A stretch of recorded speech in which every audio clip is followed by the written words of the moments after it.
రాజకీయ పార్టీలను ఏర్పాటు చేసేది కేవలం అధికారం కోసమే. రాజకీయ నాయకులు ప్రజాసేవ ఇంకేదో చెబుతుంటారు కానీ అదంతా మీడియాలో రాసుకునేందుకు మాత్రమే ఉపయోగపడుతుంది. రాజకీయ పార్టీల అంతిమ లక్ష్యం అధికారమే కాబట్టి దానికోసం ఎంతకైనా తెగిస్తాయి. అప్పటిదాకా విమర్శించిన పార్టీలతోనే పొత్తు పెట్టుకుంటాయి. అప్పటిదాకా పొత్తు పెట్టుకున్న పార్టీలనే విమర్శిస్తాయి. ఈ రాజకీయ పరమపద సోపానంలో అన్ని పార్టీల చరిత్ర అలాంటిదే. అయితే ఈ పార్టీలకు సంబంధించి ఎవరైనా ఏదైనా ప్రశ్న సంధిస్తే, మరీ ముఖ్యంగా పాత్రికేయులు అడిగితే రాజకీయ పార్టీల నాయకుల వద్ద చెప్పుకోవడానికి సమాధానం ఉండదు. అలాంటి పరిస్థితిని జనసేన ఎదుర్కొంది. టీవీ9 మేనేజింగ్ ఎడిటర్ రజనీకాంత్ ఇటీవల ఒక డిబేట్ నిర్వహించారు. ఈ సందర్భంగా ఏపీలో పొత్తులకు సంబంధించి ఆయన జనసేన ఇతర రాజకీయ పార్టీల నాయకులతో మాట్లాడారు. చర్చ సందర్భంగా జనసేన ఆమ్ ఆద్మీ పార్టీ వ్యవహారం తెరపైకొచ్చింది.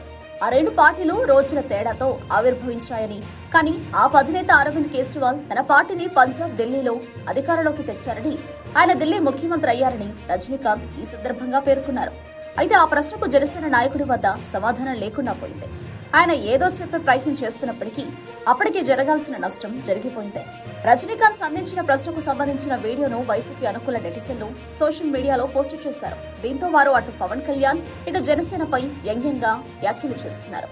జనసేన పార్టీ ఏర్పడి ఇన్ని సంవత్సరాలైనా అధికారంలోకి ఎందుకు రాలేదంటే కారణం ఇదని వైసీపీ అనుకూల నెటిజన్లు కామెంట్లు చేస్తున్నారు.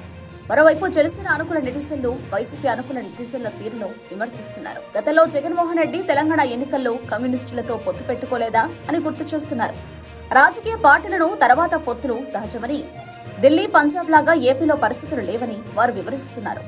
అలా అయితే జగన్మోహన్ రెడ్డి పార్టీ పెట్టిన వెంటనే అధికారంలోకి వచ్చారా అని ప్రశ్నిస్తున్నారు. మొత్తానికి టీవీ9 రజనీకాంత్ సంధించిన ప్రశ్న అటు జనసేన, ఇటు వైసీపీ అనుకూల నెటిజన్ల మధ్య చర్చకు దారితీస్తోంది.